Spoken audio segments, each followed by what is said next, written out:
Magandang umaga, magandang hapon, magandang gabi. Saan man po parte kayo ng mundo naroon.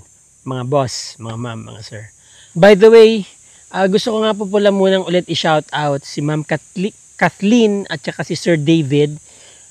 Pumunta sila dito last time from Utah sila, USA. Ano po, tinignan nila yung mga properties sa mga listings natin. Ma'am, maraming salamat sa pagpunta ninyo. Ito, meron po akong iaalok na poultry, baka gusto ninyo. Hindi, beach lot po hinahanap nila Ma'am Kathleen tsaka nila Sir David. But anyway, may ipe-present po akong property. Actually, kahapon pa yon nung nag-usap kami ng may-ari. Bumalik ako dito kasi kailangan namin magmadali dahil merong biglang dumating na, sabihin na natin kliyente, titingin uli ng mga properties. So naputol yung pagbablog ko dito. Pero na-interview ko yung may-ari. Okay, buo po yung pag-interview ko sa may-ari. Mag-i-intro lang ako ngayon. So, bago ko i-present itong property, bago ko i-insert yung video na may-ari, gusto ko muna i-discuss sa inyo yung location nitong poultry, na bukod sa poultry, baka may makita pa kayong ibang potential ng property, Kasi ang property po very accessible. Along the road ng papuntang pong Bagsit River, about 3 kilometers ang Bagsit River po dito. So pagpasok nyo po dito sa property, bago kayo makarating na property, meron po dyan project ang Ayala Corporation, yung solar power plant. Massive po yan, malaki po yan, nasa 16 billion yata yung kanilang rollout dyan. Ang susuplayan yan, mga nasa 130,000 households. Malaki po yan. Ang community impact niyan, syempre magge-generate yan ng trabaho. At tapos hindi ko alam kung anong magiging mas mabababa yung kuryente natin, pero definitely we will be able to have a clean and renewable energy. Ang farm po kasi ay integrated growers po sila isa po sila sa mga integrated contract growers ng San Miguel Corporation. So itong ganitong klaseng negosyo kasi si San Miguel lang magpo-provide ng manok, ng injection para sa manok, veterinary, tapos yung manok mismo siya magpo-provide. Ngayon, ang pinaka-OPEX o operating expenses po naman sa side ng investor o ng may-ari or ng contract grower ay yung structure tsaka yung mga kailangan para i-grow yung manok. So medyo malaki-laki din yung investment na yon. Kaya ang ginawa nila, itong property nila ay parang dito yata nila kinuha yung initial na yung puhunan para i-roll out itong project nila, So gumastos yata sila diyan sa kulungan diyan pa lang sa structure. Gumastos na po sila diyan ng around 25 million pesos sa development itong farm. Okay, malaki po yung structure, kaya humawak niyan ng around 37 maximum 37,000 heads. Pagkarga ng chicken after 30 days, ha-harvest sila. Tapos ang kanilang gross profit, sabi niya sa akin, or gross sales, ay nasa around 1.1 to 1.2 million on the average per harvest, hindi yung per month. Kasi syempre, pagka-harvest niyan, magkakaroon pa ng series of procedures yan, para makargan huli ng panibagong batch ng manok. Kaya siguro sa isang taon, baka mga 8-9 na beses ang harvest. Ang OPEX nila around 35 to 40% daw. So maganda ang profit margin. Ano po ito, 4 na titulo na tagpa 5 hectares, 3 actually may titles, tapos isa yung tax deck. Mga boss, mga ma'am, mga sir, insert po natin yung video ng usapan namin ng may-ari. Alright, kasama po natin si sir, yung may-ari po nitong poultry na binebenta. Pwede po malaman pangalan niyo, sir? Ako si Johnny Mista. Johnny Mista. Taga-Palawig po kayo, Santa Cruz po. Santa Cruz, opo. So, sir, itong poultry nyo, kailan pa po nagsimula ito? Nagsimula siya, sir, noong June 11, 2023. June 11, 2023. Okay. Gaano po kalaki gaano karaming manok ang pwedeng ilog dito? Ang maximum po niya, 40,000. Minimum po ng 38,500. Okay. Ito sir, ano to? Cooling pad po yan. Cooling pads. Sa cooling pads po. Ano po? Cooling pads. Cooling pad. Yan. Okay. So, ito yung, bilas Natulas siya. Ito yung overflow. Overflow po siya. Okay. Tapos, ano pong ginagawa nyo sa tubig na yan kapag Yan po yung ginagamit naming pag nag-i-spray po kami ng mga panglangaw. Paano po yan? Tuwing kailan po ba yan na yung critical period na kailangan nyo na mag-spray? Meron din po kayong Meron po schedule? mayroon kaming program. Kapag malala po siya, every 5 days. Pero every 7 days po. Every 7 days. Saan nyo po yan ini-spray? Doon mismo sa loob ng Sa kulungan? loob po ng kulungan. Sa ilalim? Sa ilalim po siya. Okay. Sir, ang property nyo, kasama pa to? Kasama po yan. Hanggang doon? Hanggang doon. Oo. Hanggang doon, papunta doon. Papunta doon. Opo, Tapos yung nakita sa taas. kanina sa drone na parang flat dito na bilog. Yan, opo. Diyan Nandito sa po taas. yan. Okay. Yan po, sa taas yan. Ito pong kalsada kayo na rin nagpagawa. Yes po, kami na lang po nagpagawa. Yung yan. iba pumasok sa property ninyo, yung iba naman ay talagang barangay road. Barangay Road. So doon siya nakakonect sa barangay road. Opo, doon pa siya nakakonect sa Barangay Okay. Road. Ito po pala yung ninyo, yung transformer. Oo. Wala na pong iba, yan lang. Yan lang po. Okay. Pang isang building po. Ilang poste po yan pinakabit nyo? 11 po 11. na. Magkano isang ganyan poste? Mahal din yan. Mahal din po yan. Opo, kasi hindi yan yung posting ordinary. Opo. Di ba? Million din po ang nagastos Million namin. din ang ginastos dyan. So wala na sila talagang problema dito sa kuryente. Okay, so ito pong nyo, lahat, Lahat yung po. buong area, yung buong negosyo, talagang dinisign nyo according sa specifications na San Miguel. Opo. Okay. Kasi galing po sa kanila yung design. Yung specs, Opo. pati yung dapat yung luwag ng kalsada. Opo. Kasi yung mga Okay. harvester truck dapat makakapasok sila para walang delay ng harvest. Yun. Okay. Ngayon po may karga yan. Ilang days na po yung nasa loob? 3 weeks na po sila eh. 3 weeks na. 3 weeks na po. Ito po yung inyong control room. Control room. Tapos meron po kaming 2 genset, sir. May nakaantabay yung dalawang generator. Dalawang generator. Ilang KBI po yan? 100 po ata. 100 100 ang isa? 100 ang isa. Okay. Bali, ang sabi po Bakit nila- dalawa? Kapag ka nawawalan po ba ng kuryente, pareho niyang ginagamit yan o isa-isa lang? Hindi, sir. Backup lang yung Back isa? up yung isa, sir. Para yung isa makapagpahinga. Alright. Oo. So yan. Nice. Pasok tayo, sir. Dito tayo sa control room, sir. Dito rin ang entrance papunta dun sa Manukan. Hindi po. Ay, hindi. Yun. Control room. Oo po. Pakita yung manok? Yung manok? Kitaan? Okay, so ito Ring. yung mga... Ano yan, sir? Kapag nawala ng kuryente, automatic, no? Automatic po mag-aandar yung generator. Under generator, automatic. So, kailangan laging tip-top shape yung generator Opo. nyo. Okay. Saka laging condition po yung generator. Laging may diesel.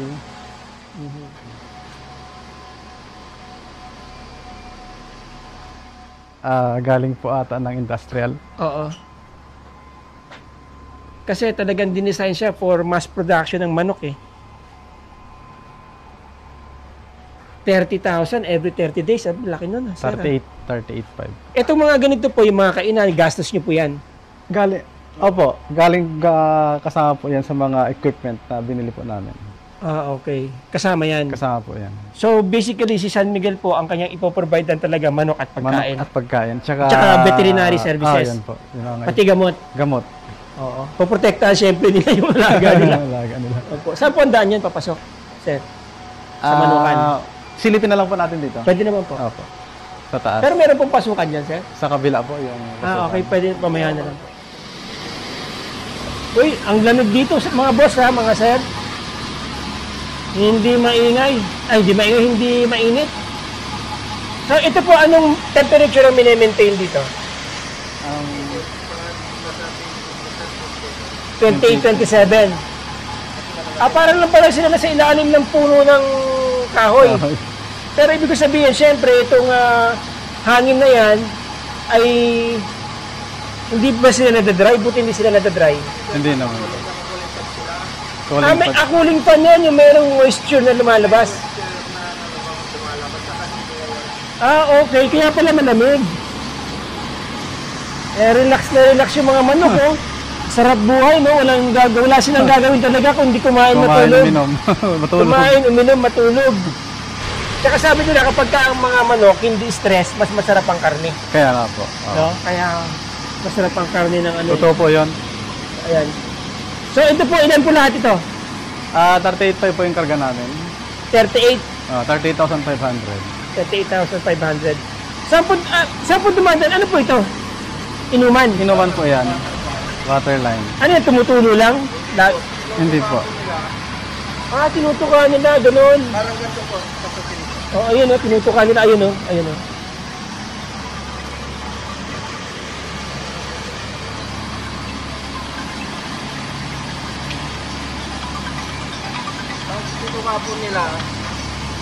Pag tinuka po nila, lalabas po yung tubig niya. Okay. Pag tinukay.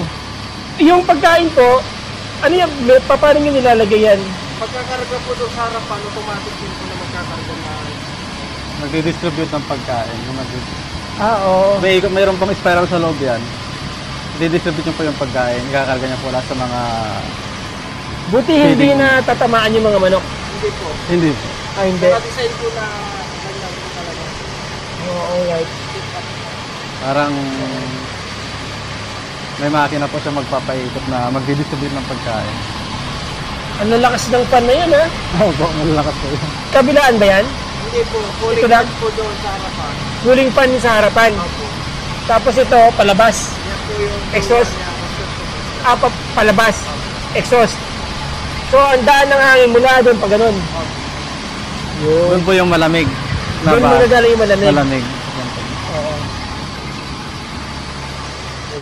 Ilang kilo yun, sir, kanina? 1.3, sir. 1.3 ilang days? 22? 22 days? 22 days? Oo, 22 days. Tama, bukas pa. 22 days? So, 1.3 kilos na kaagad siya, 22 days. Ang isang manok, sir, gaano kalaki? Bago in-harvest, ilang kilo bago in-harvest yan? Nagpokon kami sir doon sa 1.55. Dress. Opo. Tapos pataas na lang. Dress yun, 1.55. Oh, hindi po, yun ang control. Live. Live Live. weight, 1.55. Doon po ang umpisa. Ibig sabihin, konting-konti na lang pala yung days nito. Opo. Isang linggo na lang to. Isang linggo na lang mo. Sentensyado na sila. Oo po. Yun. Kung mas mataas pa sa 1.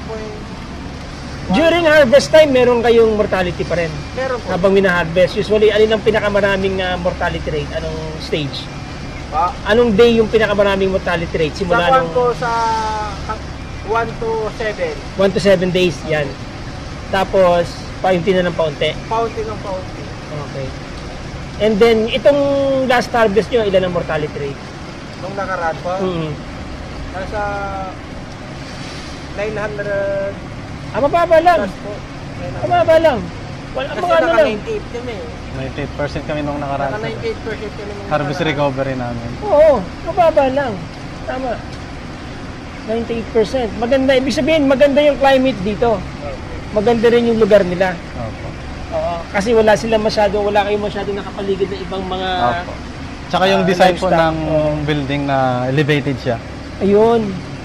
Paano nyo ini-sprayan yung EBS dito sa ibabaw? Opo. Pagka-harvest? Opo. Magtatanggal muna po ng manure, tapos pag natapos po ang manure, linis na po.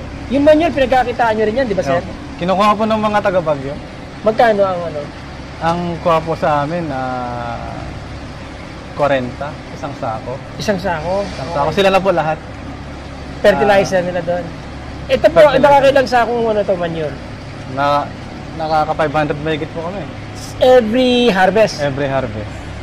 500, okay na yun. 20 mil din yun. Opo, mga ganun. Di ba? Ang laki yung mura nila. Kasi, pero yun po, dried na yun. Hindi Dried ka? po siya, dried. Dried yun. May drying area kayo ito o dry na yan pagka? Yung exhaust po na may hangin po niya sa ilalim eh. May hangin din sa ilalim. Opo, may hangin po niya sa ilalim. Air dry din pala. May pan po doon sa babae. May pan po sa baba. Tama, nakita ko nga sa drone shot. Palabas din. Palabas din po. Tapos doon sa ilalim, mayroon ding May butas po. Yung para Inlet. sa baba. ventilation lang. Hindi siya yung ano. Opo, siya po yung parang higupin niya. Parang ganito lang po sa may bintana. Doon hihigupin yung hangin. Opo. Pag ganun. Papasok na ganyan. May louver lang, ganun. Louver. Opo, opo. Papatuloy niya lang. Screen, ganun. Opo. Nice. Well designed. Average. Monthly. Gross. Gross sir Gross. Gross sir. Ay, nakaraan kasi sir, ang gross namin, naka 1.2 kami.